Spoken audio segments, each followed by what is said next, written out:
Hi, I'm Patrick, and welcome back to ICEB, also known as One Email Away from the Cat Doing a Lecture. Today we will be talking about our third theory. We already had realism, we already had liberal institutionalism, and today we come to an interesting divergence from that pattern. As you remember, the previous two theories actually had quite a lot in common. And I said in talking about liberal institutionalism that was interesting because it's always remarkable when you can start from the same point but then develop a different line of argument, which is, of course, what liberal institutionalism was doing. Today we will be talking about constructivism, which is our first theory that really questions a lot of the basic assumptions of the other two theories. So what do I mean by that? Constructivism is different from the previous theories because while the previous theories, so realism and institutionalism, differed in a couple of individual components. So, for example, they held different views about which types of gains actors were motivated by. Was it relative gains in realism or was it absolute gains in institutionalism? They still saw the world kind of very much in the same way. So they both said that anarchy was what structured the world at its base level. They both said that there was a degree of uncertainty. They both assumed rational actors, and they both were occupied with the material structure of the world. So realists are still, counting guns and tanks and soldiers, and institutionalists were still counting, money, gains, maybe economic gains more so than military resources, but still, it was very much a materially determined world. And that was fine for a little while. I mean, we've now sort of reached the 1980s, maybe, in terms of theoretical development. But then at some point, we came to a realization, and that was a bit of a weird world, this weird world of rational actors interacting in this rational choice type way. Because there was a couple of questions that remained open even after we had applied those two theories. So one example question could be, why do we not worry about all nuclear weapons equally? This is something I will talk about in one of the coming slides, but ask yourself a very simple question. Are you more worried about one nuclear weapon that North Korea possesses or one nuclear weapon that France possesses? And if those levels of concern are not the same, why are they not the same? It's both the same bomb, right? We could also ask why states respect human rights, for example, because what do human rights give states? I mean, there's no material benefits associated with protecting human rights, right? You can't realize a lot of economic gains from respecting human rights. It certainly doesn't make you any militarily stronger. So why are a lot of states still doing it? Or why are states concerned about their reputation? I'm recording this in a week where the news broke that the UK government might ignore certain things about international law, which made some scholars very excited, and other scholars were very pale-faced at that announcement. But in either case, the assumption was from outside observers that this type of action was bad for the UK's reputation. But what does that really mean? What is a state's reputation? And why are they concerned about how they look to the world, how they are perceived by the outside world? Could that not be completely... why do we care at all about this? So constructivism answers these and a couple of other important questions. And it does this because what's new about constructivism is that it's the first theory that sees the world as a social system. So we as individuals, of course, we live in a social world. Our world isn't just determined by the material, but the objectively given material aspects of it. We follow certain social rules and we operate in a social system. And what's new about constructivism is that it acknowledges that states might do the same thing. The world is as much a social system, the world of states is as much a social system as the world of individuals is. So states will follow, similarly, social rules, just as we as individuals follow certain social rules.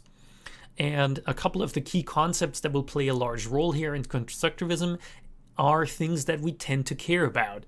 They are ideas, norms, the identities, and they are the discourse, the dreaded discourse. You've probably heard about the discourse a lot.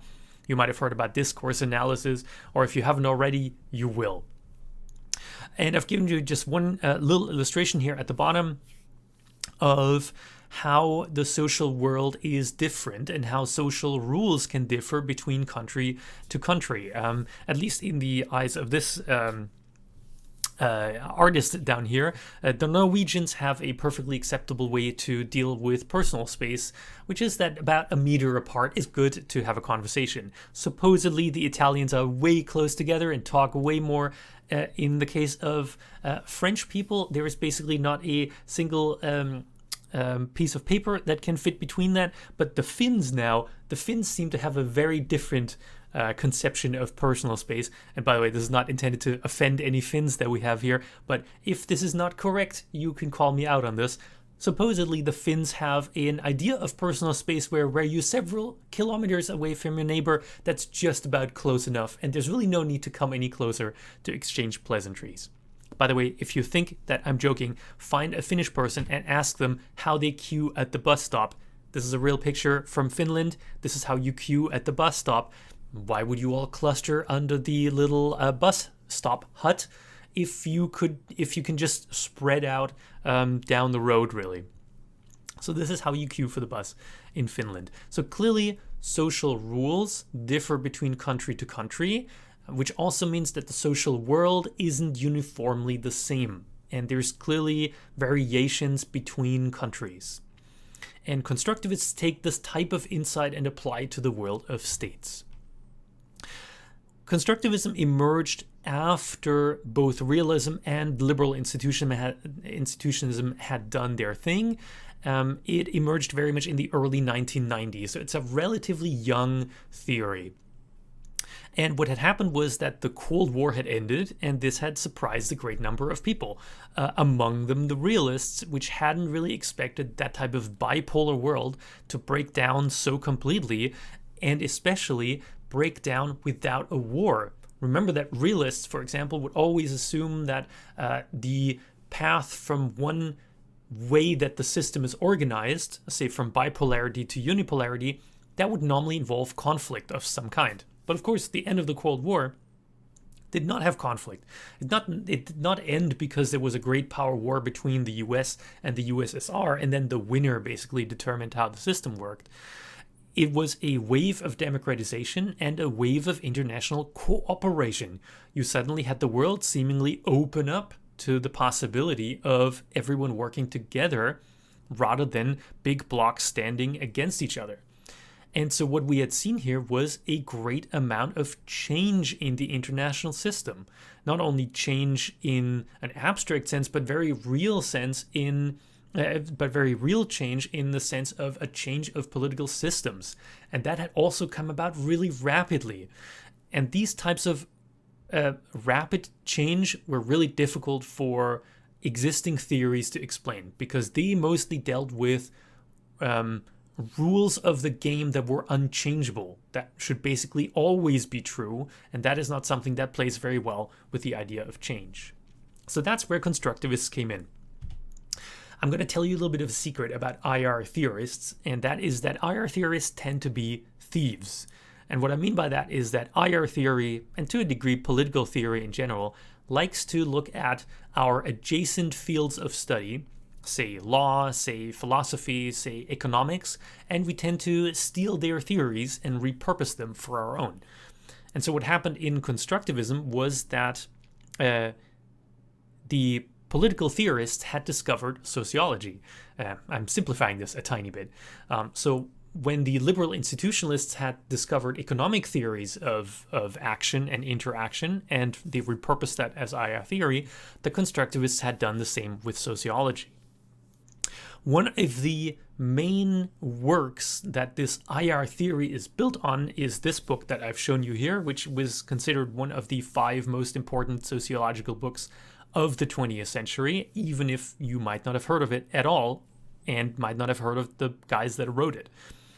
It was written by Peter Berger and Thomas Luckmann, and the book is called The Social Construction of Reality. So what are Berger and Luckmann talking about in this book? They are making a couple of observations about the world, about our social world. So this is about us as individuals, because they're sociologists, not political scientists. They say, first of all, that how the world is structured in our own thoughts will determine how we perceive it. Now, that might seem completely banal, but what that really means at the base level is that whatever conception you have in your head of the world will also determine how you see it. You don't see the world objectively, so to say. A very easy way to illustrate this is to play a little association game. If I told you, for example, that one specific material object, say a castle, and I asked you what that meant to you, you could come up with a number of different answers. You could say, well, maybe that's a tourism destination. Maybe that is, I don't know, maybe you're thinking of the landed gentry and unequal possession of land in the UK. Maybe you are thinking of military history and great battles and kings. I don't know, maybe you're thinking of architecture and how castles were built and all that. So another example could be a steak, so a piece of meat. What are the associations that come into your head when I tell you, like, think about a steak? Are you thinking like, oh my God, delicious, nutrition, barbecuing? Or are you thinking meat is murder, we shouldn't be eating this, this is the product of exploitation of animals, and so on? So what I'm trying to illustrate here is that your perception of the same material object will differ based on how the world is structured in your head. If you're seeing the, say, food as an expression of exploitation, for example, you will see foods differently, even though it's the same than someone that doesn't have that conception in their mind. Say someone that's ignorant of the production processes of food. And that will then lead to the same material object being perceived differently by different people, which is weird, right? Especially if we consider our previous IR theories that always took the material world as a given. So if you take that together then, if you take basically the sum of everyone structuring and perceiving the world through their own minds, and you take the sum of that in any society, that means that whatever reality we have around us is always a socially constructed reality. And what that means is that we have collectively as a society, we have generated certain perceptions of reality that we now kind of accept as true, and we've institutionalized these. So how should, for example, an economy be set up? We have all, well, most of us, or maybe not, at some point decided that a free market society is good for us, for example, and we have institutionalized this view of the world, that that's how an economic system should be organized. We have institutionalized that in forms of laws, for example, in forms of institutions and organizations, even in forms of parties, for example. There are whole parties whose whole reason for existing is to basically lobby and push for a specific form of economic organization. But of course, that reality could look different in different societies that are constructing the realities in different ways. You can, of course, have communist societies.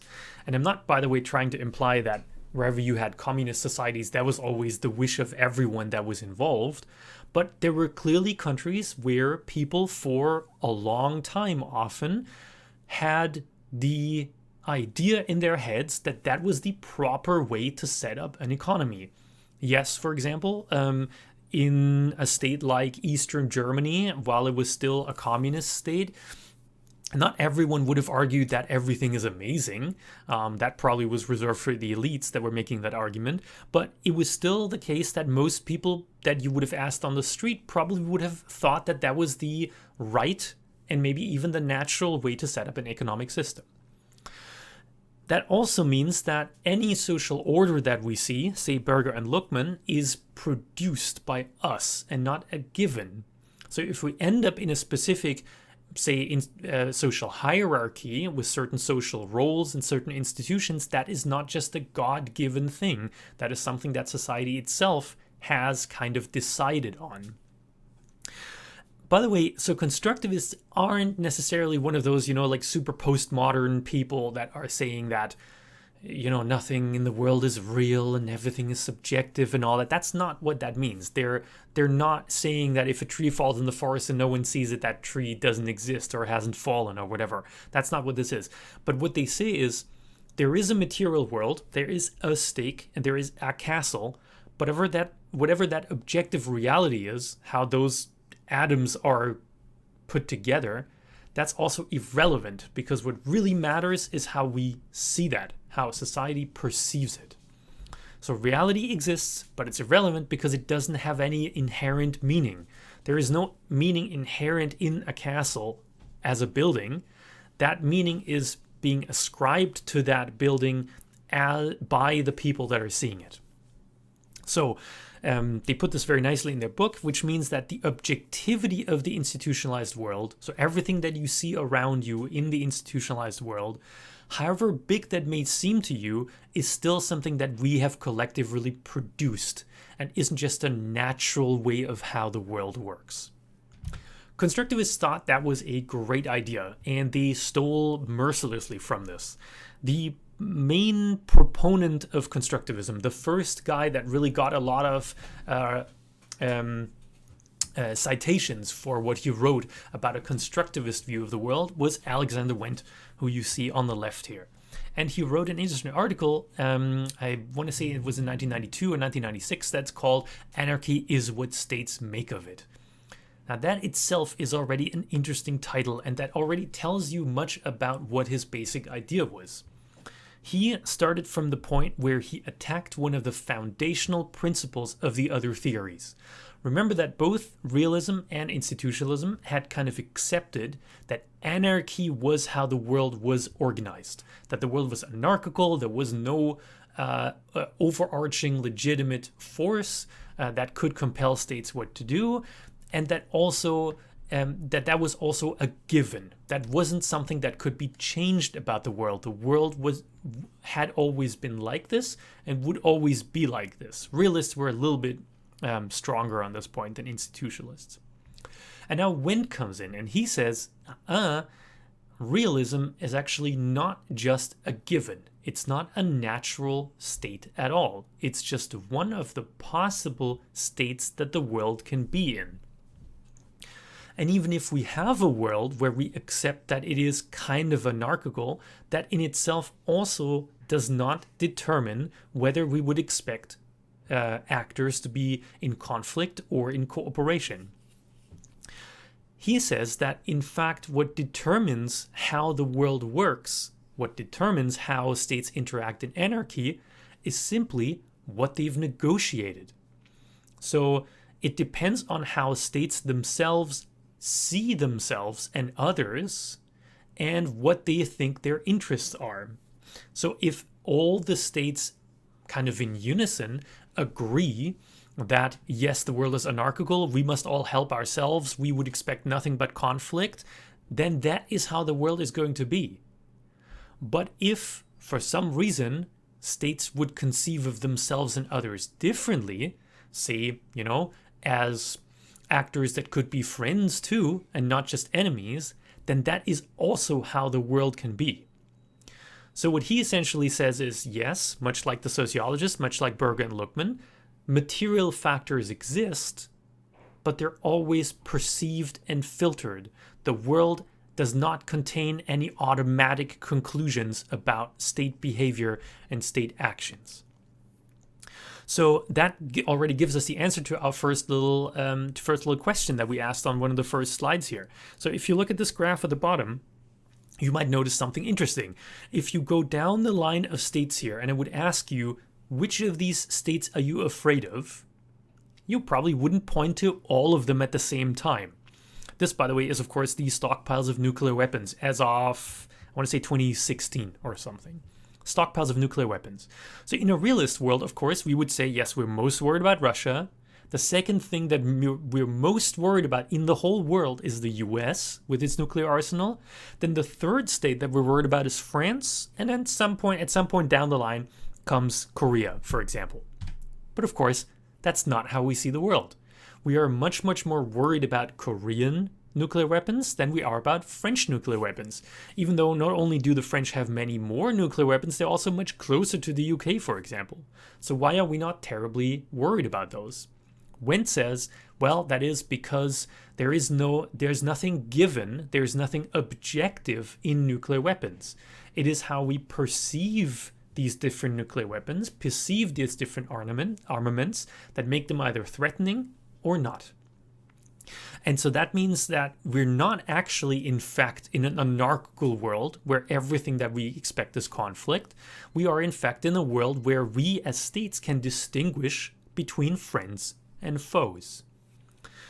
So I'm going to give you a couple of illustrations of what that really means about the world, and how you can think of what a fundamental rethinking of how the world works that is. So the first way that you can think about this is that you basically can choose your classic philosopher and you can ask yourself whose vision of the world you think is most accurate. So do you live in a Hobbesian world, do you think, where you have a war of all against all and the only real relationship between actors is enmity? Or are you in a Lockean world? Philosopher John Locke that said that yes, the world is competitive, but also actors can, for example, have treaties with each other. They can introduce a degree of predictability and they can make promises that they can expect not to be broken. So is this a Lockean world where the relationship between actors is based on competition? Or are we in a Kantian world where relationships between actors, and that includes states, can be friendly? So where you are possessed by reason and where you would expect to approach others with a degree of goodwill as you first meet them. So is it Hobbes, which would be probably the realists? Is it Locke, which is the institutionalists? Or is it Kant, which would probably be the constructivists? What vision of the world do you think is most accurate? One way that I always like to illustrate this idea that things are not just a given is the scenario of a theater fire. So imagine a theater is burning and we now have to evacuate a whole room of people. What do you expect is going to happen? Do you expect everyone to just run to the exits and, climb over each other and they will, are you expecting people to punch other people in the face to get through the door first? Or are you expecting, for example, there to be a degree of order and for the classic women and children to go out first? What do you think? What happens in these kinds of situations? And so realists in that case would say, well, of course, it's just the first, like every man for himself, and you will see everyone fighting to get out of the exit. Or is that in fact not what you would expect in this kind of situation to happen? One maybe a little more contemporary example of this is alien movies. I love movies about alien encounters because they say something about how we see the world. When we encounter alien life for the first time, so imagine the spaceship literally comes down to Earth, what do you expect to happen? And this is not a super hypothetical question, by the way. There's actual states that are thinking about this. There is some documents at least out there that think about these types of scenarios. So anyway, if you think that aliens are arriving, life forms that you've never interacted with, in an anarchical world, there's no rules yet, right? There is nothing that would make us think that they act one way or the other. Are you expecting this to become an Independence Day scenario where they just come in and they just destroy what they want and we can't really do much and we can't really talk to them unless we hack their computers and we shut that whole thing down? Or are you expecting aliens to be like E.T.? They're coming here and they're friendly and they're cuddly and we can talk to them and they want to talk to us and they want to be our friends? Or could this be something like Arrival, which, by the way, is a terrific movie, where you first have to figure things out and you are actually unsure of what the interaction could be like. And you have to establish through communication what the ground rules of this interaction would be. So what this illustrates here is that none of these things are a given, say constructivists. You don't know. You could be in the one world, you could be in the Independence Day world, you could be in the ET world, or you could be in the arrival world where you have to figure things out gradually, but you don't know on the surface what it's going to be. So let's run through a couple of the core assumptions then that constructivist IR theory has. We've already said that reality is always constructed. So you always have social perceptions and social actions, and there is no sort of objective international world that's fixed. So the world is more than just its material basis. And there is a degree to which we perceive the world, and that then shapes how that world works out. Actors have identities. This is really important because it applies not only to individuals such as you have an individual identity, but it also applies to states. States suddenly become social beings. So states have beliefs about who they are, and they also have beliefs over who the others are. So does a state, for example, see themselves as being surrounded by a world of enemies? Or does a state believe that they are a modern, forward-thinking, Nordic welfare state, for example? And this is a set of beliefs. This is not a given, right? This could change over time. So actors have identities, and just like you have an identity and you hopefully know who you are and what you stand for and what you believe in and what you think about yourself, that is also true for states. And you will also have beliefs over who other people are.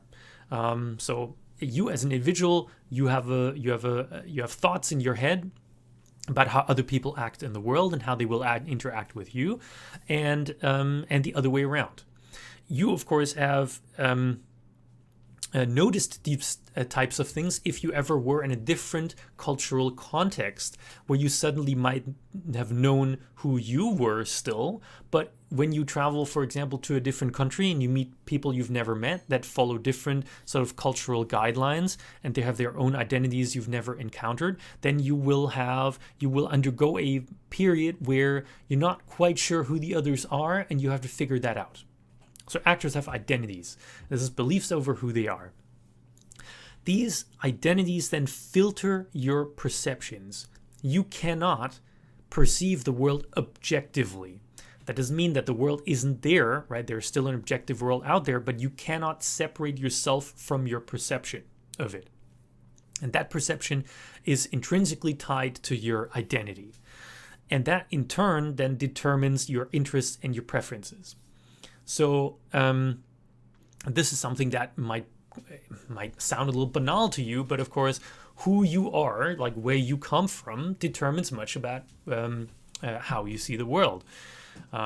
You will have noticed, for example, that if you are a first-generation student here at university, or you know any first-generation students, so students whose parents have not themselves gone to university, they might see university differently than people from backgrounds with high educational achievement already there. And of course, that is because it takes time and it takes experience to understand a certain context. And if you don't have the identity that's already lined up with that context, then your perceptions will diverge from that, and it will take you a while to understand that new world that you're in. Now, that doesn't, by the way, mean that everyone with a similar identity has the very same interests and preferences. You should think of identities more as kind of guardrails, guidelines that kind of tell you how you can see certain things, rather than determine how exactly you view stuff in any one given individual case. So who we are determines how we see the world, and how we see the world determines what we want. You might have come to university with the assumption that what you're here for is mostly having a good time and growing up and meeting friends, or you might have come to university with the assumption that you would train for a very specific job here. And depending on how you approach university, with what mindset, that will determine a lot about what your experience is. Now, the fourth point in the core assumptions here is that the discourse gives power to and not just material things. So what that means is that whether or not you are powerful, whether or not you can make things happen, isn't just determined by the material things you have control over, but also by ideas. So ideas are power. The discourse is kind of the sum of how everyone talks about a certain issue or problem. And this discourse, this way in which we talk about certain problems, has people that are contributing and people that might not be contributing. But that is not necessarily dependent on how many material resources you have. You could have, for example, discourses about environmental degradation. We talk about how environmental degradation works and what we can do against it. And the people that determine much about our ideas here aren't necessarily just rich people. Yes, if you're super rich and you can buy yourself a newspaper and you can put out there that climate change isn't real and all that, yes, that means you can participate in the discourse, but you can also participate in the discourse if you are a climate scientist, for example. And that doesn't mean that you have necessarily a lot of material resources. You can even participate in the climate change and the environmental discourse if you are a school, if you are a girl who's in school in the Nordic countries. And of course, Greta Thunberg might show you how much someone can influence a discourse without any material power behind it. So having a good idea and being able to push that good idea can be worth just as much as material objects.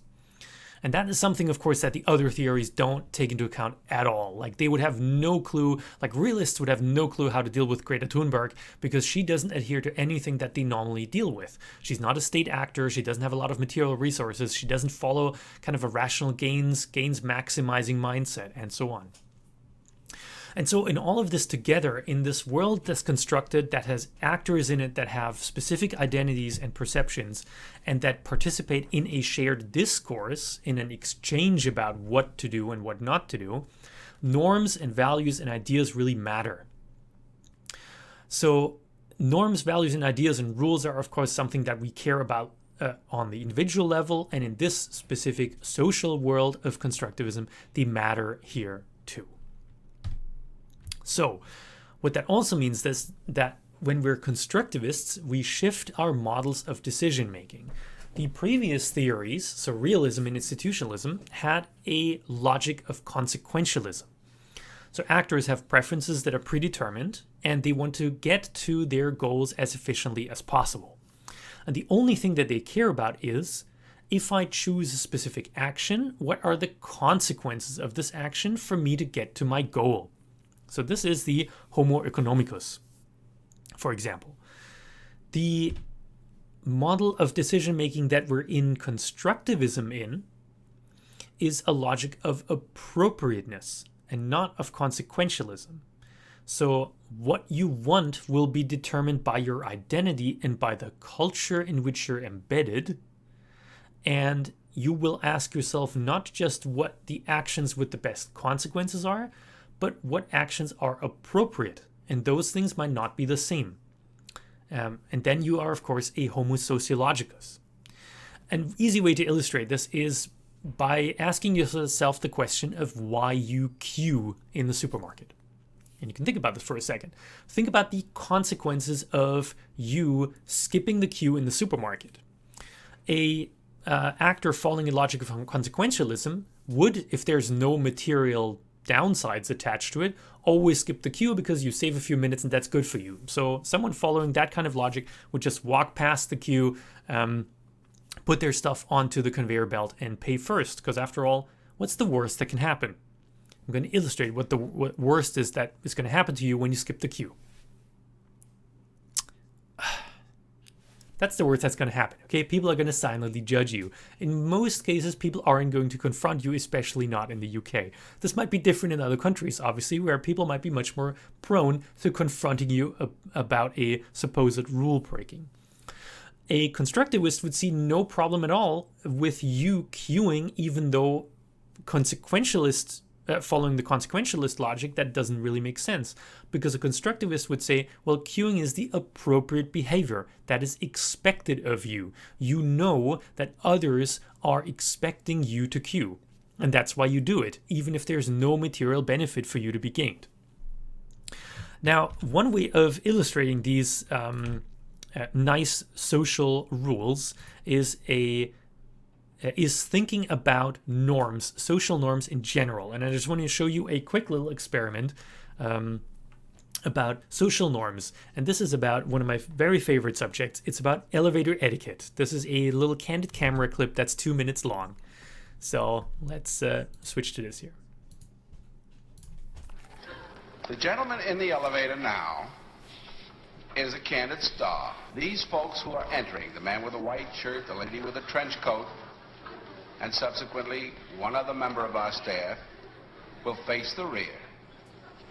And you'll see how this man in the trench coat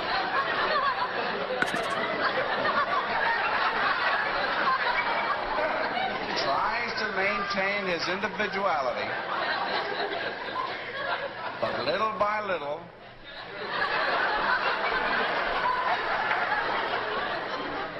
he looks at his watch, but he's really making an excuse for turning just a little bit more to the wall. Now we'll try it once again. Here's the candid subject. Here comes the candid camera staff, 3 of them at least. And this man has apparently been in groups before.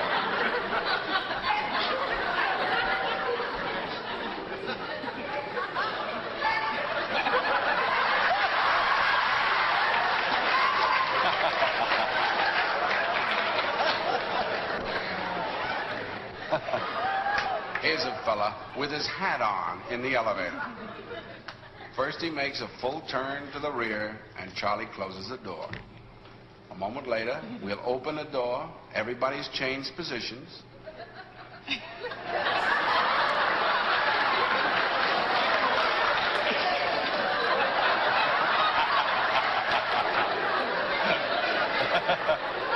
Now we'll see if we can use group pressure for some good. Now, in a moment, on Charlie's signal, everybody turns forward. Notice they take off their hats.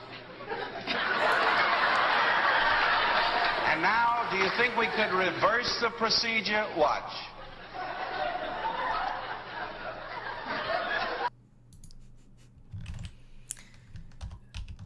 So what we saw here was the effects of, well, you could call it the effects of peer pressure, right? But you could also call it social norms, of course. So the idea about social norms is that you are trying more or less desperately as an individual to always follow certain standards of appropriateness in your daily social life. And of course, the way that these poor people with their looks of shock and horror on their faces at the realization that they seem to be breaking some kind of social rule that they're not aware of, it's always something that gives me great joy.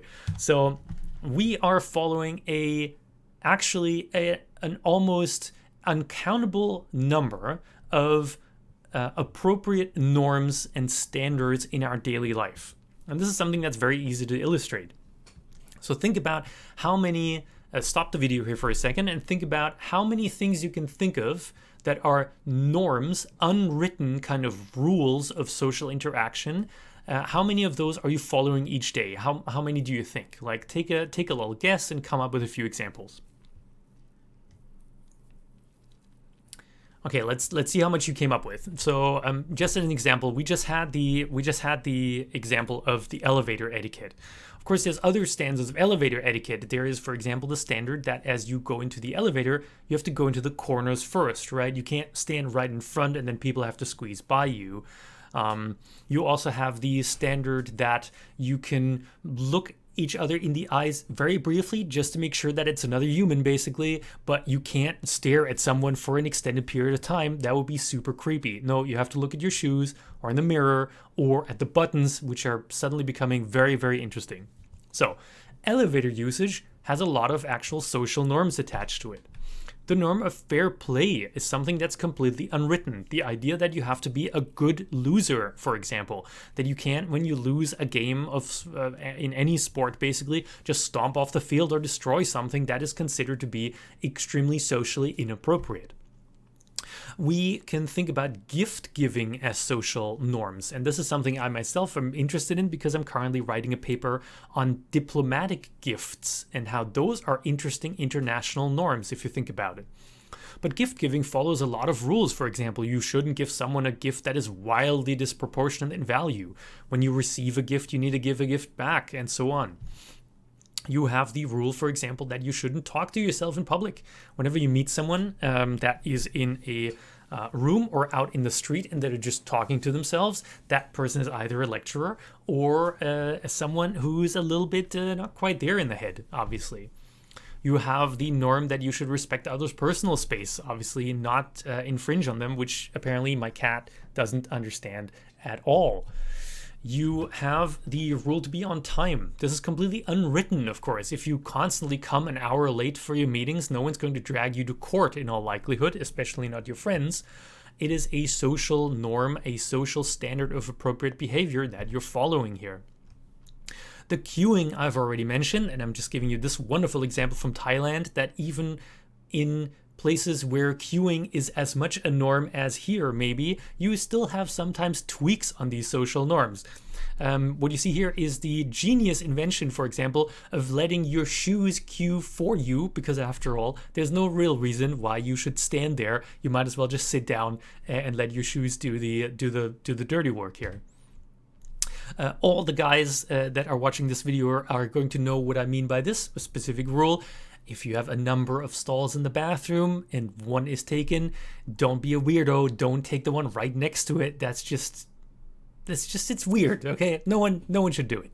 That's clearly a standard you should follow. Not talking on your phone while you're talking to someone, especially not on what seemingly is a date here. Not eating with your hands, using appropriate cutlery, and of course, never any socks with sandals.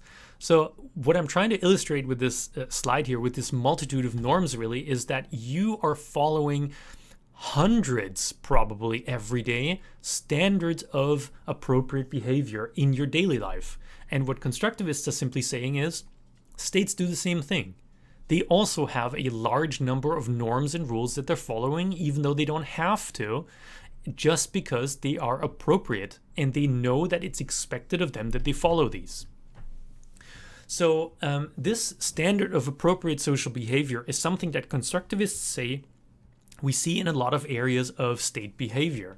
And I'm just going to give you one or two here, interesting ones that correspond essentially with social norms such as don't eat with your hands. We have, for example, the idea that sovereignty or non-intervention is something that is basically sacred. Now, there is, of course, a couple of international treaties that protect state sovereignty, but that is still something that initially emerged as a norm. The idea that whatever goes on within your state borders, whatever goes on domestically, is really no one else's business, and other states can't just come in and tell you what to do. The idea that we should foster democracy is a norm. There is, of course, no international treaty that says every state needs to work together and we all need to bring about democracy in as many countries as possible. The idea that democracy is a good choice of system, and the fact that states are actively trying to get other states to also adopt this system is a norm. Nuclear non-proliferation is a norm. So the idea that nuclear weapons should not spread to more states than have them at the moment, that's a norm. There are some treaties attached to it, but in the beginning at least, this was all norm-based. Protecting the environment is a norm. Yes, there might be some kind of material drawbacks for this, but let's be real here. I mean, if you're Sweden, why do you care all that much whether or not the Amazon is burned down? that is something that might affect you, a long way down the line, but you care about it right now, and you as Sweden, for example, are pushing right now for other states to protect the environment. Even though it's not like you're going to suddenly get fat trade deals out of that or become a militarily more powerful state. No, you follow this because it is a norm. And one of my other things that I really like is diplomatic relations, where for the longest time up until the 20th century, not regulated by treaties at all. This was all just based on norms. The fact that, you shouldn't kill other people's diplomats and you should respect their luggage, and an embassy is off limits for you as a host state. Those things were all international norms. So constructivists say these standards of appropriate behavior are everywhere in the international system. Now let's run for the last couple of minutes of this through a little case study that thinks about nuclear weapons really quickly. We've already said in the beginning that one of the questions that we could ask is, why are nuclear weapons so rarely used? So why do we only have 2 wartime uses ever, even though, of course, a multitude of states have adopted nuclear weapons over the years? And why don't they deter non-nuclear attacks? So we saw in the little example of the Cuban Missile Crisis that Cuba, for example, was very happy to shoot down American spy planes over Cuba. They seem to, at least at that point, not have been worried about nuclear weapons. That should have deterred them if the realists would have were to be believed. Why do so many states not really go for nuclear weapons, even though they could, right? States like Germany, Italy, Japan probably could all build one next week if they wanted to, but they aren't. And constructivism says something about that. So the way that realists tend to explain, for example, why nuclear weapons are only used very rarely is that, well, they act as deterrents. So they haven't really been used because their main task is to deter other states from attacking. So the whole point of nuclear weapons, in other words, in realism, is to not have to use them. They will deter other nuclear weapon states from attacking you, and they will also deter non-nuclear weapon states from attacking you. But if that were true, that doesn't really explain why the US and the USSR both didn't just drop a bunch of nuclear bombs on other states they were at war with. Why didn't the US use nuclear weapons in Vietnam? Why didn't they use that in Iraq? Why not just drop a nuclear bomb on Baghdad instead of going in there with their regular forces? So that's where the realist explanation already kind of breaks down. The liberal institutionalists would point to the importance of international institutions, and they would say that, well, we haven't seen the use of these things because we have international treaties where states have credibly committed themselves to not using them. But, at least say constructivists, that doesn't explain why they weren't used before those treaties had come around. Remember that the first time we used it was in 1945, but the treaties against using them and having them spread didn't come about until the 1960s. So that gives you a solid 20 years where you could have said, well, look, there is no international institutions that are dealing with this. So why aren't they spreading further? Why aren't they being used? Why aren't they being used by other states? Constructivists say, well, you know what? They're not being used because there is a nuclear taboo. And there's a couple of good articles that talk about this. They say, pretty simply, nuclear weapons aren't just another weapon. They're not just a bigger version of an artillery gun or a bigger version of a conventional bomb. They are something that's completely different because their use is considered uncivilized. Their use is considered inappropriate. You can basically not think of a modern day scenario where we could justify their use. So constructivists say there is a taboo around the use of nuclear weapons that makes nuclear weapons barbaric and unacceptable and their use amoral, which means that any state that is in that system where that is the prevailing norm doesn't want to go against that, in the same way that you don't want to skip the queue or the poor guy in the elevator doesn't want to face the other way when everyone else is facing the back. So, and one of the reasons that their use is taboo is still kind of inherent in their physical reality. They are too destructive to be used. And that then itself makes it barbaric to use them. If every use, kills a couple million people or could potentially kill millions of people, that is not a weapon you can actually use. A quick illustration of this: the USSR tested the biggest ever bomb in 1961. It's called the Tsar Bomba, and you can go on a Wikipedia tangent about this.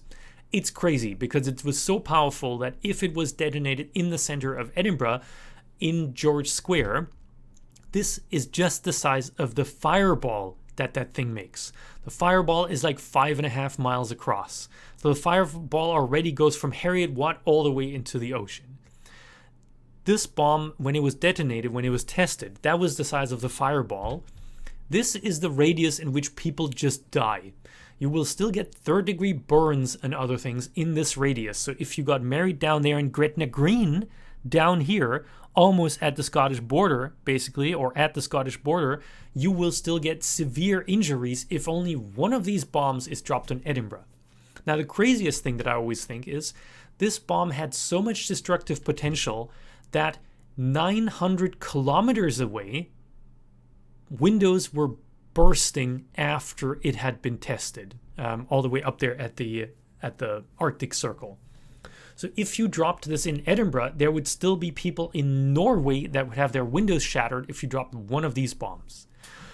And so while this is the most powerful bomb, it had a mushroom cloud, 7 times the size of Mount Everest and all those things, like just crazy statistics about this.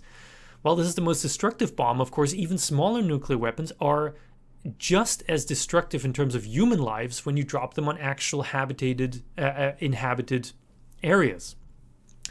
So what I'm trying to say here is if you dropped even one of these bombs nowadays, millions of people would die immediately or from the after effects, and that essentially precludes their use. It is too blunt an instrument. It's too barbaric to kill this many people in one fell swoop, and that is why the nuclear taboo has emerged.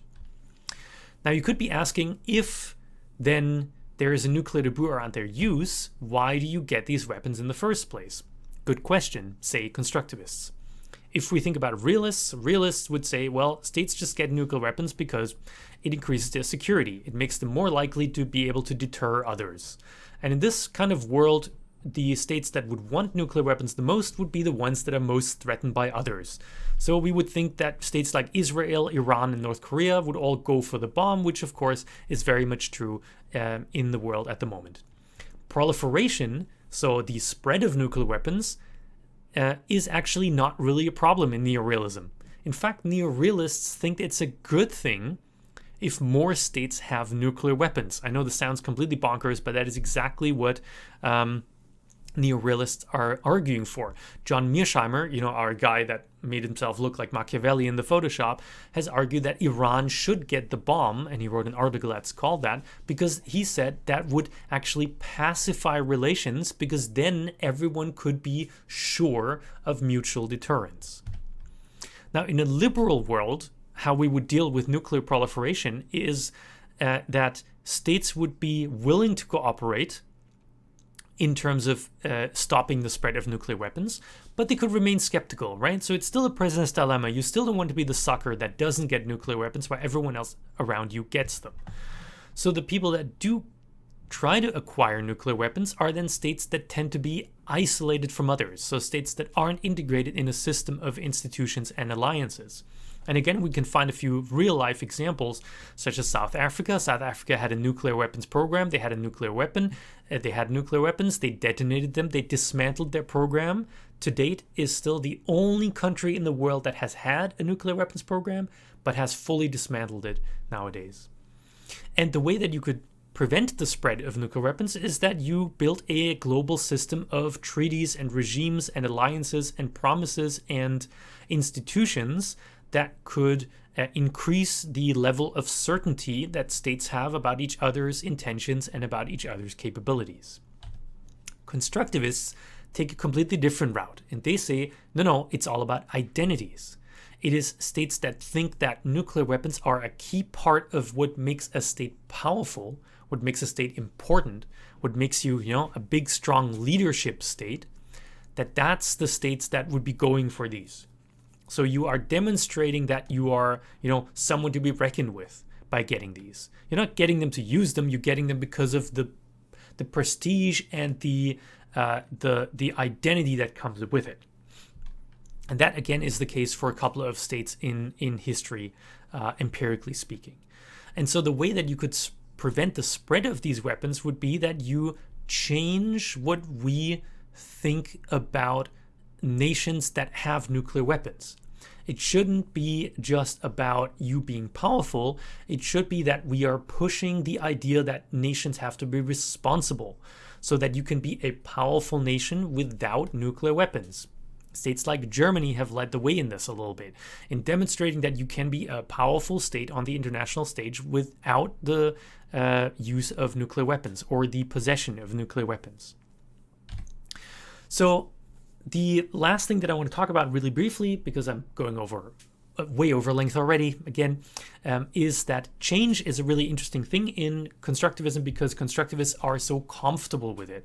Remember that I told you that realists and institutionalists both have a problem with change because they think that the world is mostly built on unchanging rules. But constructivists really don't have a problem with that. They say that identities and interests are changeable, just like you are not the same person when you were 15 compared to now, compared to when you are 40. That also means that what you're thinking about the world, how you're perceiving the world, and what you want from the world will change over time, and that's fine. And whenever we have changes in how we understand the world fundamentally, that will then also enact systemic change. So once we collectively had decided that the planet was something that needed to be saved, right? Forests was something that needed to be saved, or biodiversity. That also then changed what we thought of was appropriate behavior, and once enough states followed that, that could then enact systemic change in how we deal with the world. I'm not going to talk in detail about these mechanisms of change, but you can look these up in the custom textbook. So now, as a last point, we can always ask, is this really good theory? We asked about it in the case of realism and for institutionalism too. So what's good about constructivism as a theory? The first thing is that this is a world that's a bit more recognizable to us. It's a social world. It's not a world where we have to pretend that everything is rational and all states are just motivated by material gains.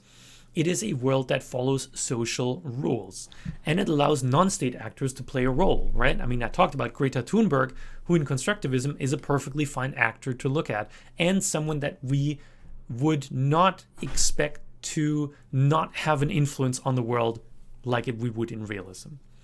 Non-material factors play a role, which is great, so we can finally talk about ideas, we can talk about values, we can talk about norms, we can talk about how states talk about certain things, speech acts, and we can describe processes of change much better than other theories.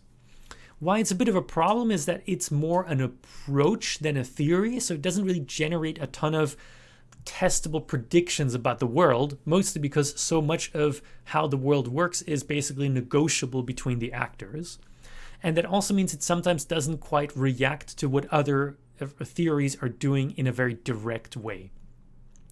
And it doesn't really talk much about state interests, and it does maybe neglect material factors to a larger degree than we might be comfortable with. So maybe at the end of the day, it still matters more than constructivists might want how much money you have, how many tanks you got, and how materially powerful you are in the world. So that's the little summary. We have an international system that has an international social structure. Anarchy itself means nothing because what can come out of that can be different worlds of how states can interact. And this can go all the way from an actual state of enmity like a Hobbesian world to a Kantian world where everyone can be friends, basically. Everyone has identities and interests, and together the way that we collectively think about the world that generates what's called intersubjective knowledge. So we have agreed that we believe certain things about the world, how the world works, who we are, and who others are. And in principle, any type of actor can be important here and not just states. And when we act, we follow a logic of appropriateness and not a logic of consequences alone. And the sum of these logics of appropriateness, the sum of appropriate actions, is what we call social norms that we follow. Okay, that was a long explanation of constructivism, but I think it's a fascinating theory. It's a really interesting theory that can tell you a lot about the world. But the next time we come to the first theories that actually don't just accept that the world is the way it is, they think that the world is changeable and can be changed and maybe also should be changed. And those are critical approaches. So I'll see you in the next one.